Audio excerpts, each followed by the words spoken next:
Welcome to the 1600 Sessions. I'm Stuart McLaurin, President of the White House Historical Association. It's my honor to welcome you back to our wonderful offices here just across the street from the White House on Lafayette Park. Today we have the privilege of talking with Susan Page about her extraordinary book on Barbara Bush and a wonderful life lived as First Lady to a President of the United States and the mother to a President of the United States and a very good friend to the White House Historical Association. In 2018, two wonderful Americans, President George H.W. Bush and Barbara Bush, died just 7 months apart, and our nation lost two wonderful icons that were public servants, but also great Americans, and someone that we treasure here at the White House Historical Association for their work closely with us during the presidency and after the presidency. So let's dive in and talk with Susan. We're delighted to have with us today Susan Page, who recently published this wonderful book on former First Lady Barbara Bush. Susan is the Washington Bureau Chief of USA Today, where she writes about politics and the White House. Susan's covered 6 presidents of the United States and 10 presidential elections. There ought to be an award of some kind for that. And she's interviewed 9 American presidents as well. She served as the president of the White House Correspondents Association, and that's an organization that we work very closely and collaboratively with, and we're really honored to have a friendship with them. She was chair of the Robert F. Kennedy Journalism Awards and president of the Gridiron Club, which is the city's oldest journalistic institution. She has been honored with, I believe, every journalism award that could possibly be given. And now this wonderful biography is added to her lifetime of work, The Matriarch, Barbara Bush, and the Making of an American Dynasty. It was published by 12 books in April of 2019 and is based on extensive interviews that Susan had with Mrs. Bush and unique access to Mrs. Bush's diaries, where you actually read in her own words how she lived her life over the years. Susan, we're delighted to have you with us today. Thank you for being here on 1600 Sessions. Stuart, it's a pleasure to be here in such an historic place. Well, thank you. And you've seen a lot of history up close and personal, and certainly delving into the life of Mrs. Bush gave you unique insights into this great First Lady. When did you start thinking about this book, and how long did it take you to accomplish it? Well, it took me just over a year to report out and write it, which is pretty quick for a biography. I signed a contract with 12 to write this book without contacting Mrs. Bush beforehand, which was either brilliant or stupid, you decide. You know, my reasoning was if she said, no, I won't cooperate, that I would be very discouraged about going ahead. But if she said yes, before I had launched it, before I was certain to do it, I was concerned she might feel she had some sway over what I wrote. I didn't want to do an authorized biography. I wanted to do a work of journalism. So I signed a contract, and then I sent her a letter.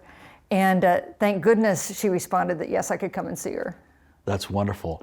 And so it was by correspondence. You wrote to her, and she wrote back. I wrote her a letter saying, I'm going to do this biography of you, and I hope you'll let me come and interview you, sit down with you and interview you. And about a week later, I got an email back saying that I could come and see her in Houston for one interview. And at the end of the first interview, I asked if I could see her for a second interview, and she said yes. And at the end of the second, I asked for a third. You can see where this is going. Had a fourth and a fifth. We'd actually scheduled a 6th interview, and I had gone to Texas for this 6th interview. And the night before we were going to get together, she fell. She broke her back. She went into the hospital. She never recovered. She came home only for hospice care. Well, this question, we could spend a whole podcast talking on just this question alone. But as we lead up to the White House years, which is what I want to focus on today, let's reflect on this wonderful marriage that lasted 73 years. Met when they were very, very young, and through different episodes and trials and challenges of life, they were married, and it was a real love affair, and you saw that at both funerals. So particularly, I recall at her funeral when he was sitting by the casket as people were filing by there in Houston. Tell us about your observations of their life together, and reading through the diaries, what struck you as unique and special about this couple? You know, it was almost love at first sight. They were teenagers. They were in high school. They were both home for Christmas holidays just a week or two after Pearl Harbor. And they both went to a dance at the Greenwich Country Club. First, he asked a friend, did he know her, and could he introduce her? They were introduced and they danced, and that started a romance that continued for the rest of their lives. An historic marriage, 73 years, very much partners. Initially a pretty traditional marriage where he called the shots and she kept the home fires burning. But over time, she became a very equal partner, I think, and a voice he respected even on matters of politics and policy in the White House. How did you come up with the title, The Matriarch? I should mention first that she didn't like the title. She didn't like the word matriarch, and she definitely didn't like the word dynasty, which she thought dripped with entitlement. So at the end of the first interview, I said to her, well, you don't like my title. What would you title this book?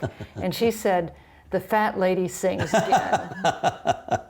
That's very Barbara Bush. They raised this extraordinary family, which we all know, and a son that himself was president of the United States, another son that was governor of Florida and ran for president, and other children and grandchildren that are very successful. So it really is a family of power and influence. And she was really a leader and an enforcer, as he would call her, didn't he? Yeah, she may have not liked the word matriarch, but she was the matriarch of this family. She was the one, as you said, known to them as the enforcer. And she was the enforcer of rules and standards for that family. And she didn't like the word dynasty when it sounded like you were talking about elective office.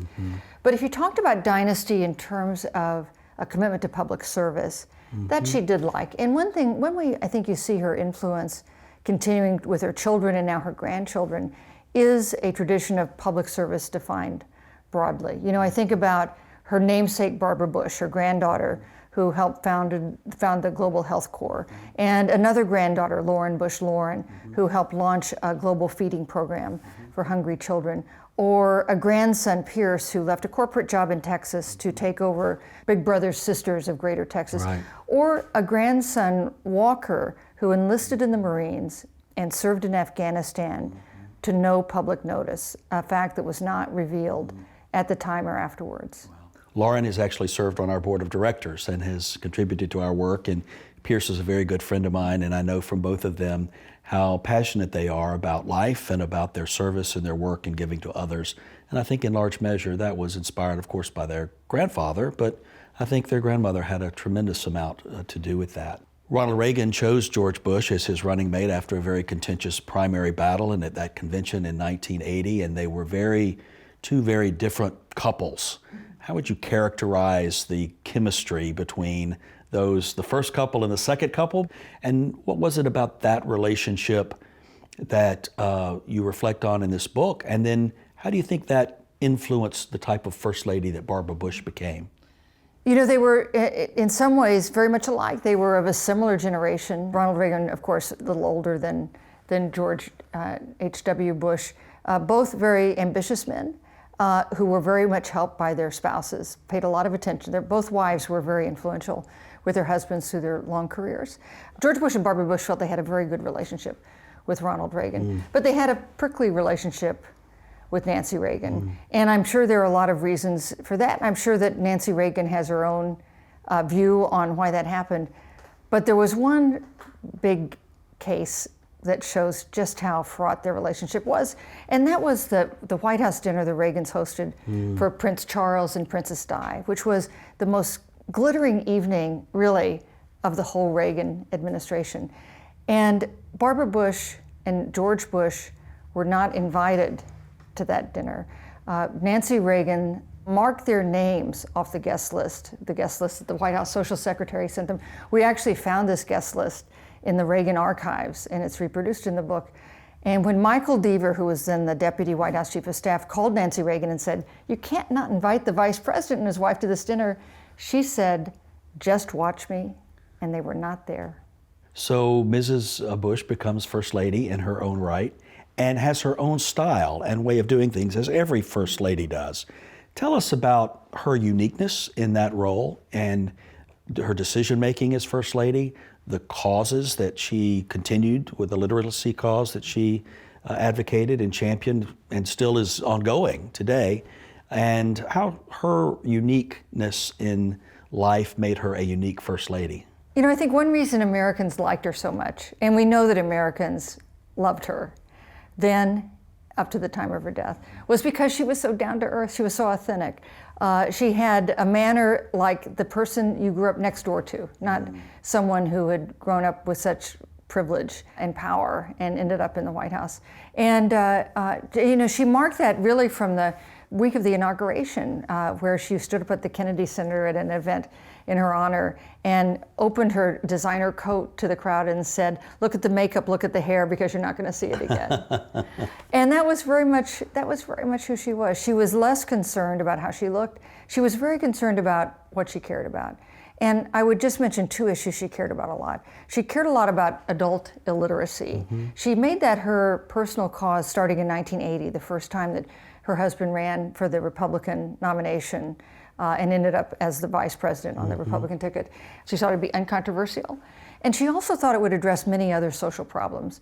If you can't read, she would say, you can't have a job. In so many ways, doors are closed to you if you're an adult and you don't know how to read. So she made literacy a big cause of her. She also did a lot to address the stigma surrounding people with HIV/AIDS.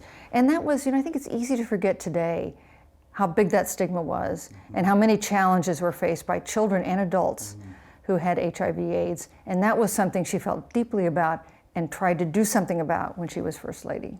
I know that every first family has a relationship with the household staff, those wonderful servants to our country that are behind the scenes and maintain that residence of the White House, and they become very close to a first family. What do we know about how she felt about them and respected them, and the same about how they felt about her and respected her? I think she had a very close relationship with the permanent White House staff. We know that from memoirs that have been written by some of the people who worked at the White House, Chris Emery among others, about how the Bushes, both of them, made the point of learning their names, learning something about their lives, of knowing who their children were, saying a kind word when a parent would pass away, and treated them not as family members exactly, but as people worthy of respect and regard. And we saw that even at Mrs. Bush's funeral in Houston, when Melania Trump came and brought with her several members of the permanent White House staff who had had this kind of relationship with the Bushes. Mrs. Bush also played a behind-the-scenes role during one of the most highly visible issues of the Bush presidency, and that was the end of the Cold War and the relationship with the Soviet Union at the time. Give us some insights into that.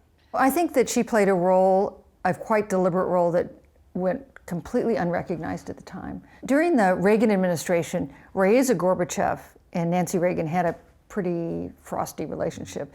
And this was understandable. Barbara Bush thought it was understandable because Raisa Gorbachev could be a difficult person. She tended to lecture you on the wonders of communism. She could maybe be a little hard to take. She was kind of didactic. And Nancy Reagan and she didn't get along. Barbara Bush looked at that and thought it was understandable but unhelpful. That it was not helpful at a time that George Bush and Mikhail Gorbachev would be negotiating this delicate process of ending the Cold War without bloodshed. And she decided to make Raisa Gorbachev her friend. And I know she decided to do that because I found a letter that Barbara Bush wrote her brother Scott the day before she was going to meet with Raisa Gorbachev for the first time as First Lady. And in this letter she said, "I'm going to see Raisa Gorbachev tomorrow. I'm going to love her no matter what she does." Oh, wow. And that's what she did. She overlooked slights and offenses and lectures from Raisa Gorbachev. She did everything she could to cultivate a relationship that was positive and friendly and mutually respectful. And it worked. They had a remarkable, not exactly a friendship, but they had a remarkable close relationship in which they talked about all kinds of things. And I asked Brian Mulroney, who was then the Canadian Prime Minister, if it made a difference that Barbara Bush tried to do this with Raisa Gorbachev. And he said he thought it did, because Mikhail Gorbachev, then the Soviet leader, trusted no one's voice as much as he trusted his wife's voice.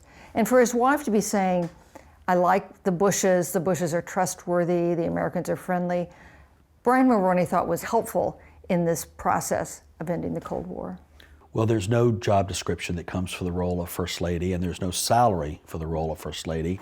And clearly, since Martha Washington, they have all come from various different backgrounds and family and upbringings. But do you believe perhaps Barbara Bush's role as the wife of an ambassador abroad, as the wife to the head of the Central Intelligence Agency, her husband had been exposed to all kinds of international dynamics, and she was a party to this marriage. Do you think that prepared her in a diplomatic way, different than a lot of other first ladies? Whatever you think of the Bush presidency, he was certainly the most prepared president in terms of his resume of any president in modern times.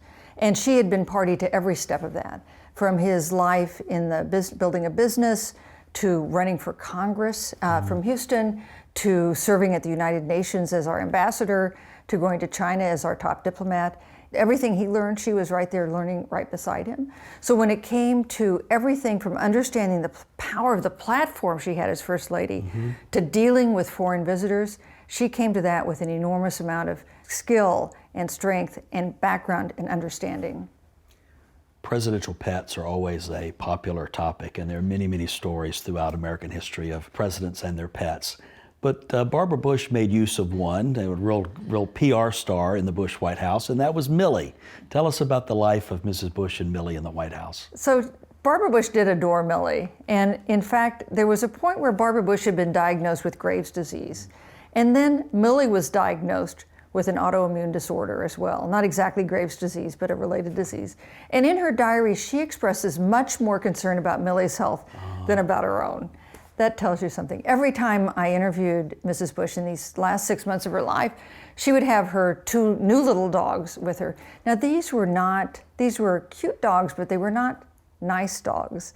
They were dogs that really didn't like anybody except her. But they did adore her, and they were constantly in her lap or at her feet.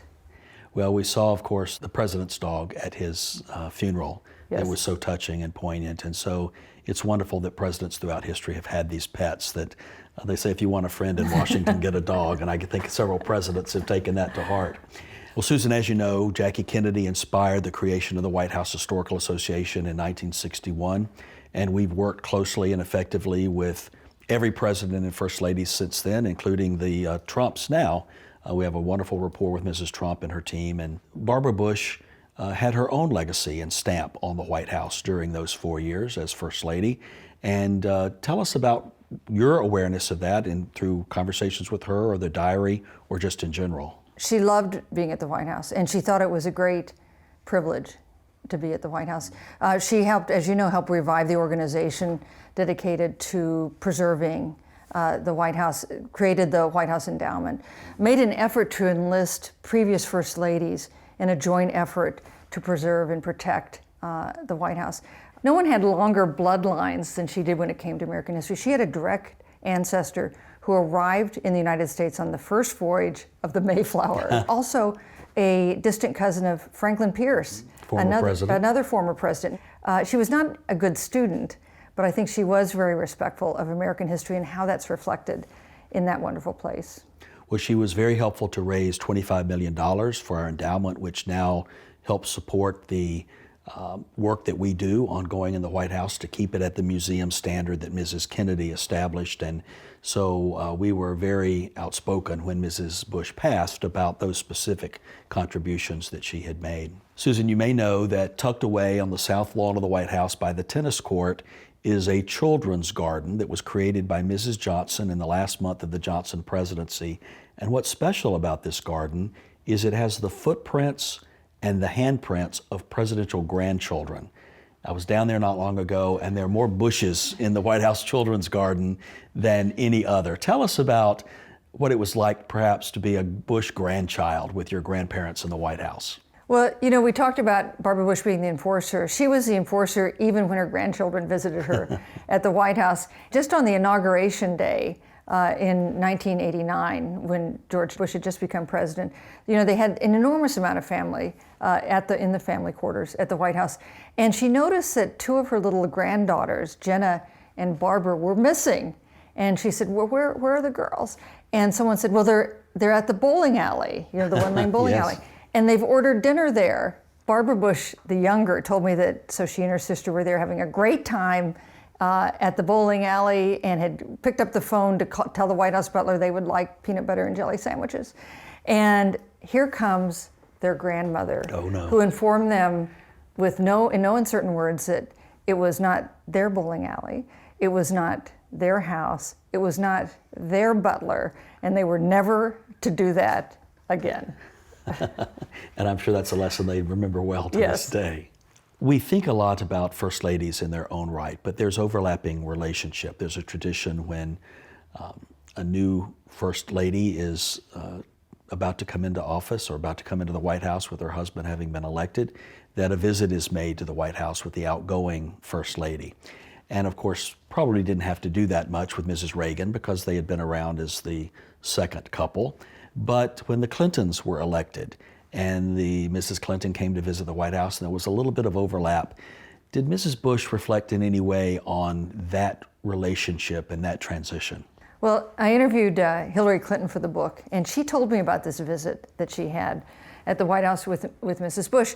And Mrs. Bush actually was somewhat resentful at how long it took Nancy Reagan to invite her to look at the family quarters. So she made a big point of inviting Hillary Clinton very soon after the election which of course George Bush had lost to Bill Clinton.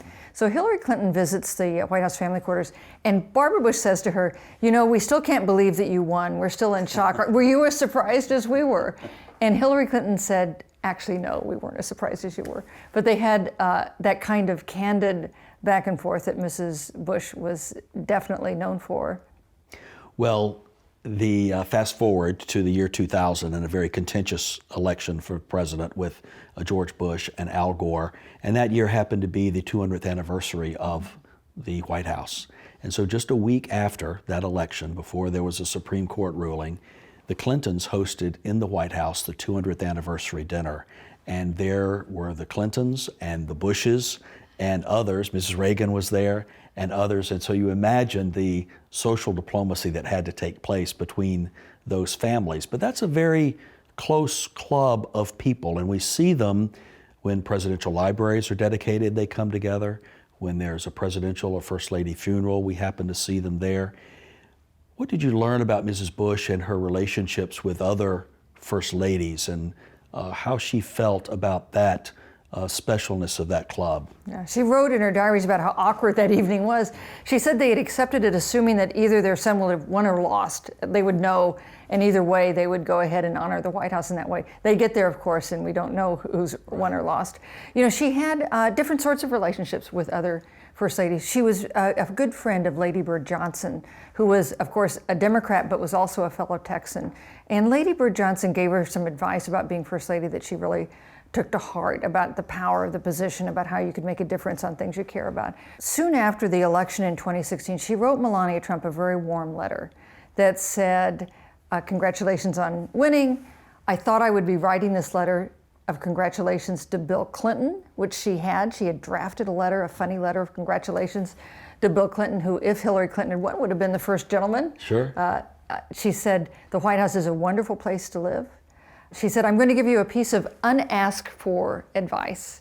And that advice was, if you take your son Barron to live in the White House, think about letting him bring a friend, because it can be a lonely place for a child. And it's interesting, Hillary Clinton told me that that is the same advice that Barbara Bush gave her when Chelsea was going to move into the White House. I think she knew that the White House can be a wonderful place, but it can be a lonely place, especially if you're a kid growing up there. And that was what she called her unasked for advice. Barbara Bush, in our film at the White House Visitor Center that introduces people to the Visitor Center experience, she talks about living above the store and how she would sit at that beautiful window at the end of the East Hall on the residence level and look down and see when President Bush was leaving the Oval Office to come upstairs. And it was a home, but it is a feeling of being trapped there a little bit. How did they make do as a family? Their children, they didn't have little children living at home like the Obamas did and others did. So it was just the two of them, home alone in the White House. What was their life like upstairs, do you think? If you're George Bush, you were never home alone, because he invited people over all the time, sometimes with a lot of notice and sometimes with no notice, and that was something that Barbara Bush just learned to roll with through their marriage. They also spent a fair amount of time at Camp David. And of course they would spend the summers up in the Kennebunkport. You know, they had a lot of friends and they had a lot of family, and I think they had a lot of fun in the White House. There could always be a very special relationship between mother and son, but there seemed to be a unique and special relationship between Barbara Bush and her oldest son, who became President of the United States, George W. Bush. One thing Barbara Bush liked to note was that she was, in fact, the only woman to be the wife and the mother of a president who lived to see her son inaugurated in the White House. Abigail Adams was also a first lady, the wife of a president, and a mother to a president, as Barbara Bush was. But Abigail Adams did not live to see her son as President of the United States. Only Barbara Bush has lived to see both. How do you think she was as a presidential mom to a son who was president, and particularly in those challenging days? And what was her relationship like with Laura Bush, and encouraging her and teaching her about the ways of being a first lady, if she did? George H.W. Bush announced after his son won the White House that he wasn't going to meddle, that he would only give advice if it was offered, and George W. Bush rarely asked his father for advice. Barbara Bush did not make that promise, and she felt free to weigh in when she thought her son was doing a great job, which she often thought, but also when she disagreed with him. The most serious disagreement they had was over the course of the Iraq War, in which she raised her concerns with him, and he finally told her he was president, he was making decisions that he believed in, and she should back off. I think she did not offer a lot of advice to Laura Bush, except by example. You know, Laura Bush had seen her mother-in-law as First Lady for 4 years. Sure. And Laura Bush had also some fantastic experience herself as the former First Lady of Texas. So she came into this job with a pretty strong background herself. So clearly there was a serious relationship between George W. Bush and Barbara Bush, but there was also a lot of humor involved. She could be a funny person. Tell us something that you remember or that you learned that's a little bit of humor in that relationship. Well, you know, George W. Bush looked a lot like his father, but he talked a lot like his mother, in that he was kind of sharp and could be caustic, and he was kind of impulsive. Marlin Fitzwater told me this story, the White House press secretary for both President Reagan and President Bush the first. He said that the '92 convention, Republican convention in Houston, he wanted to smoke a cigar, but he was afraid to smoke a cigar in front of Barbara Bush because she would give him a hard time. So he went down a long hallway and around a corridor and back to an isolated place and pulled out a cigar and started to smoke it. And who comes down the hall but George W. Bush, who says, "Hey, Marlin, I'd like a cigar. Do you have another cigar?" So Marlin said yes, gave him a cigar. They're both smoking cigars. Who comes around the corner then but Barbara Bush? Busted. They hoped that she couldn't see what they were doing. So without saying a word, they both put their cigars in their pockets. And she comes down the hallway. They have a nice, pleasant, short conversation, chit-chat. She turns to go. She starts to walk away, and she turns around and says, "Hey, boys, your pants are on fire." That's great. Classic Barbara Bush. Great story. When you interviewed her for this book, what was different about her than what you expected? Well, Barbara Bush had always been pretty candid, but she was really candid. And, you know, she was really cooperative in a way I never would have anticipated. And in fact, in the first interview that we did, she said, "Don't even ask me about my diaries, you can't see them." Preemptively forestalling any request to see her diaries, which I understood. I later asked her if I could see her diaries that related to Reza Gorbachev. And she said she would think about it. And in the very last conversation we had, at the end of the very last conversation we had, this fifth interview, as her health was failing, I said to her, I was standing up to go. I said, "Have you thought about whether I could see the diary entries that relate to Reza Gorbachev?" And she said, "I've decided you can see them all her diaries." And I was so surprised that I said, "Are you sure?" Which is not the right response. If someone gives you a great gift, don't ask them if they want to take it back. But she said she was sure, because she was sure of just about everything. And that was how I came to be able to see her diaries. And what do you think changed her mind? I think it was clear she was dying. We both knew that. All these interviews were during the last 6 months of her life. She was struggling with congestive heart failure. And I think she had enjoyed our conversations, and that this was a way to keep having them. Did you ever interview her when she was First Lady or Second Yes, Lady? I did. And how did those interviews differ than the ones later in life? She was more guarded than she was at the end. I mean, at that point, she always thought the press was a little unfair to her husband. So she was Don't they all? Don't they all? She was a good interview as First Lady, but she was a great interview as a former First Lady. So when you read the diaries and you were reflecting on her writings from many, many years before, what surprised you about her and what you learned about her in what she revealed on paper, not knowing who would ever see that? These diaries, she started keeping them in 1948, and she made the final entry in 2018, 12 days before she died. So an extraordinary span of time. And I think the biggest surprise I found in the diaries and just in doing this book in general was the formative experience that changed her life. And that was the death of her daughter, Robin. When Robin was 3, she was 29 years old. Robin died of leukemia after a 6-month struggle. And this was a touchstone for Barbara Bush. This made her tougher because she survived the worst thing that could have happened to her. And it also made her more empathetic because she saw how unfair life could be, how life could knock you around, even good people, even little children. It made her a different person than she had been before. I love the story in your book about international travel and the charging hippo.